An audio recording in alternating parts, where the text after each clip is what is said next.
Bien-aimé, vous devez savoir que Satan n'a pas le pouvoir sur les chrétiens.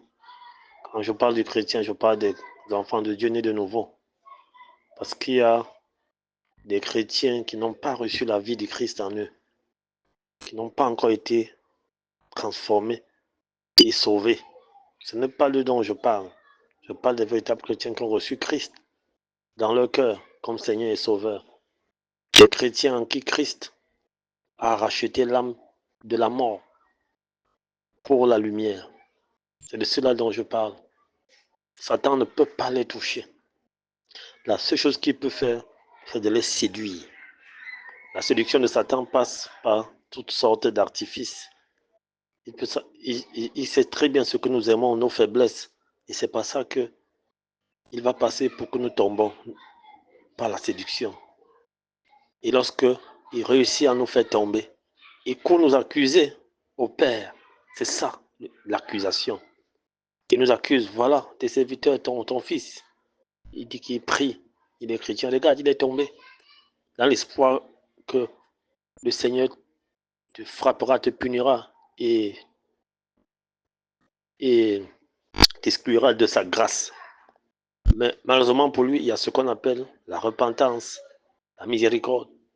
Donc lorsqu'un chrétien, malgré qu'il tombe, se repent sincèrement, Dieu peut lui pardonner. Mais si il tombe de manière répétitive dans la séduction, il tombe, le Seigneur peut décider de le punir, de le châtier. Ce châtiment donc va lui permettre de se corriger, comme un père corrige son enfant pour qu'il revienne à lui. Mais il peut arriver que le péché soit tellement grave et répétitif, de telle manière qu'il décide carrément de te livrer à Satan. Ou bien il peut prendre ta vie, ou bien tu peux même mourir, mais que l'esprit soit sauvé. Comme ce Corinthien qui couchait avec la femme de son père dans la Bible. Et la Bible dit qu'on l'a livré à Satan pour que son corps soit tué, mais pour que l'esprit soit sauvé. Donc, l'accusation, donc, c'est le fait pour Satan de nous séduire, nous faire tomber dans le péché et nous accuser auprès du Père, dans l'espoir que nous serons déchus de la grâce. Mais, il y a ce qu'on appelle la miséricorde. Comme je l'ai expliqué, il peut arriver que le Seigneur te livre vraiment à Satan en fonction de la gravité de la faute. Ça, c'est le premier mystère qui est l'accusation. Le second, c'est la réclamation, qui est un peu l'évolution de l'accusation. Ça veut dire, à force de t'accuser, à force de vouloir te séduire, Satan n'arrive pas. Il y a des gens comme ça, les chrétiens, que Satan séduit, mais ils ne tombent pas. Ils restent vraiment forts. Ils restent debout, ils ne tombent pas. Alors, Satan, à défaut donc de l'accuser, il va donc le réclamer. Ça veut dire qu'il ira dire au Seigneur, bon voilà, s'il est fidèle à toi, c'est parce que tu l'as béni, tu le protèges, il est en santé haute. Laisse-moi toucher sa santé ou son travail ou quelque chose qui lui est cher dans ce monde. Tu verras qui se détournera de toi. Un peu comme l'histoire de Job. Et dans la Bible, Job était irréprochable. Il était vraiment parfait. Satan ne pouvait pas le toucher. Il ne pouvait même pas l'accuser. Chaque fois qu'il voulait le séduire, il n'arrivait pas. Donc, il a donc utilisé la réclamation. Il allait demander l'autorisation à Dieu. Je vous dis qu'un enfant de Dieu, le diable ne peut pas le toucher sans que Dieu ne lui donne l'autorisation. Donc la réclamation, c'est le fait pour Satan d'aller demander l'autorisation à Dieu de frapper un chrétien.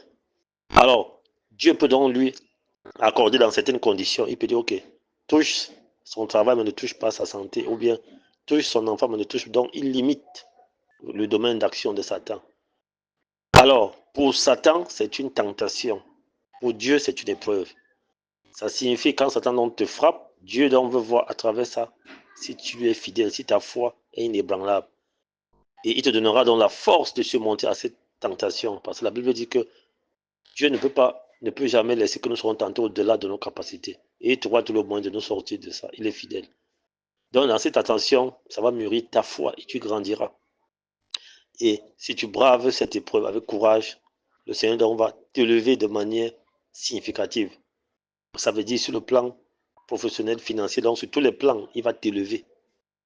Et tu seras encore plus affermi dans la foi, comme il a fait avec Job. Après, dans cette épreuve et cette tentation du diable, il a eu le double de ce qu'il avait. Donc ça, c'est la réclamation. Mais pour ces deux cas, Satan n'a pas le droit de venir toucher le chrétien. Il n'a pas le droit. Il est obligé soit de le séduire, soit de demander la permission à Dieu, comme je l'ai expliqué. Maintenant, dans le cas où vous n'êtes pas chrétien, bien vous êtes dans le monde, bien vous êtes un chrétien factice, un peu comme j'ai expliqué, là maintenant, vous êtes réclamé par les hôtels familiaux, par les alliances que vous avez eu à faire dans le monde. Là, Satan vous touche. Donc, Satan peut toucher toute autre personne qui n'est pas dans une alliance directe avec Christ.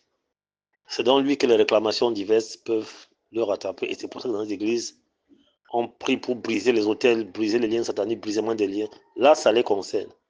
Mais cela, ça ne concerne pas les véritables enfants de Dieu nés de nouveau. Donc, c'est cet enseignement que j'aimerais apporter. Donc, quand un malheur arrive à un enfant de Dieu, il faut qu'il se pose deux questions. Est-ce que je vis dans le péché? Est-ce que je marche avec Dieu, avec fidélité? Est-ce que je suis fidèle à Dieu? Si vous répondez oui, alors sachez que ce qui vous arrive, c'est une épreuve. C'est une réclamation de Satan. Et là, Dieu vous éprouve. Persévérez, ayez la foi.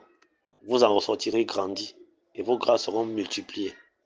Mais dans le cas où vous êtes conscient que vous vivez dans le péché et qu'il y a, et dans la mauvaise vie, et dans la désobéissance, alors sachez que là, c'est le châtiment de Dieu, du Père. Là, Dieu vous châtie pour que vous corrigez et que vous revenez à lui. Dans le cas où vous êtes un véritable chrétien, je dis bien. Donc, tout malheur qui arrive à un enfant de Dieu peut être soit le châtiment de son Père pour le corriger parce qu'il a désobéi ou bien est tombé dans le péché. Ou bien, c'est une épreuve par laquelle Dieu le soumet pour qu'il grandisse davantage et que ses bénédictions soient davantage élevées. Donc, ne considérons pas tout malheur comme à une, ne considérons pas tout malheur qui arrive à un chrétien comme les liens sataniques, les attaques du diable ou de la famille. Non, ça, c'est pas vrai, c'est pas correct. Parce que Satan n'a pas le pouvoir de toucher un enfant de Dieu tel que je l'ai expliqué. Donc, vous chrétiens, examinez-vous avant de voir, donc, avant de comprendre l'origine des malheurs qui vous arrivent. Et sachez que la Bible dit que même quand le malheur arrive souvent au juste, mais l'Éternel la délivre toujours. Ça, c'est la réclamation. Quand le Seigneur laisse que Satan te frappe, ça, c'est une épreuve. Mais le Seigneur va toujours t'en délivrer. C'est pour ça qu'il faut tout vous assurer que vous menez une vie correcte et que vous ne vous reprochez de rien. Et même quand le malheur vous arrive, bénissez le Seigneur, louez, rendez grâce à Dieu en tout temps. Ça veut dire qu'il y a une grande bénédiction qui est en train d'arriver sur vous. Et retenez aussi que le sang de Jésus-Christ, lorsque vous l'avez accepté, il a annulé toutes les autres alliances qui étaient en vous. Les alliances de sang, les alliances ancestraux, les alliances familiaux, tout est brisé. Il n'y a plus autre chose à faire. On proclame seulement la victoire, on ne combat plus pour ces choses. Parce que le sang de Christ nous a tout effacé. Il n'y a plus de programmes de brisement de liens, programmes de délivrance et tel. Non. Christ sur la croix a tout accompli pour nous. Il a délivré. Donc, nous, on proclame juste cette victoire. On ne combat plus pour ça. Il a combattu pour nous. C'est-à-dire, nous déclarons la victoire en Christ.